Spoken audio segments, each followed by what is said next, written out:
Well, let me ask you this then, because you mentioned both nutritional protocols and also in areas like stress, that you need to be aware of what you can do to help yourself reduce stress or to protect yourself against it. Right. So tell me a little bit about what you consider a nutritional protocol and give me an idea of something that I might want to do if I'm under a lot of stress and I'm not really having to medicate for it, but I need to do something to help bring it down.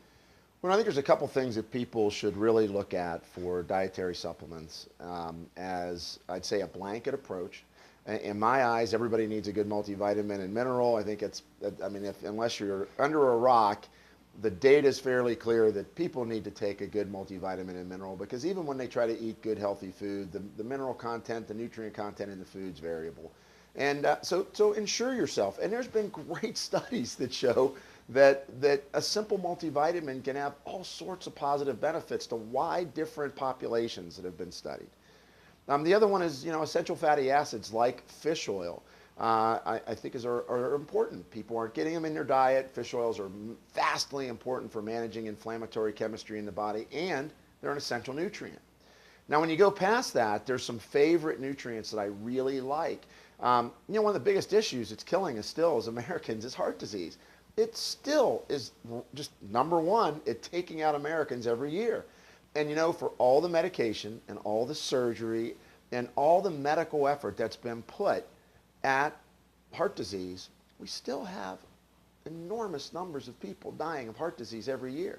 Some of it's lifestyle, some of it's environmental, some of it's genetic, but there's things that you can do that can kind of, I think, toss a blanket over all those diverse factors that trigger the progression towards heart disease. And I've been a big fan of aged garlic extract for, oh my gosh, probably the last decade, because there's 650 studies that validate that aged garlic extract does a wide variety of things in terms of heart disease prevention. Now, it's not just the heart disease prevention with it that I get, actually get excited about on getting people to take it. So the big things that it does is it makes your blood less sticky. So it lowers fibrinogen. That's fantastic. It reduces oxidized LDL, meaning that we're all up in the air about, oh, your LDL cholesterol, LDL cholesterol. It's not about LDL cholesterol. It's about if it's oxidizing or not. It's the rate of rusting that's going on in your body.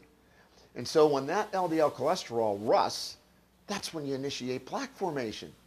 And so what I like about aged garlic is that it acts as a very powerful antioxidant that inhibits LDL oxidation. Other things that it does, it also helps with detoxification processes in your body.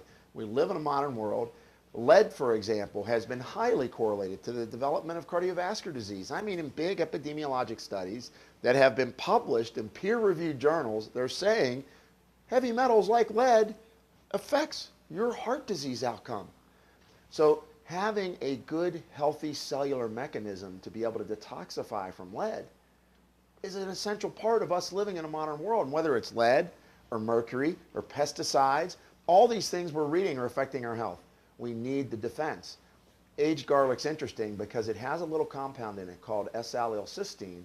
And why I think it's so important is that upregulates a little chemical in your body called glutathione. And glutathione is essential to your cell's ability to detoxify.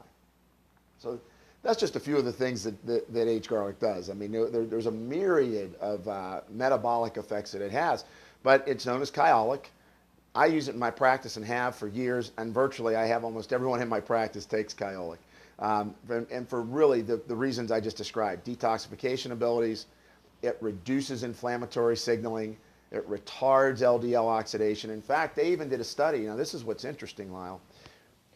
When you are given a statin drug, you think that you're protected. If you've had previous heart condition or you've got plaque in your arteries, everybody goes, oh, wow, cool, I'm on my statin drug, and that means that I'm going to be protected against heart disease.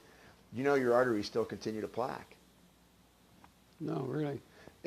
Yeah, really. And so the interesting thing is when they did a study where they gave statin medications or statin medications plus aged garlic, there's about a fourfold improvement in plaque laying down. So there was a reduction by about 70% of plaque over the next year when you took aged garlic with drug therapy versus drug therapy alone. That's where I think the new medicine is going to go.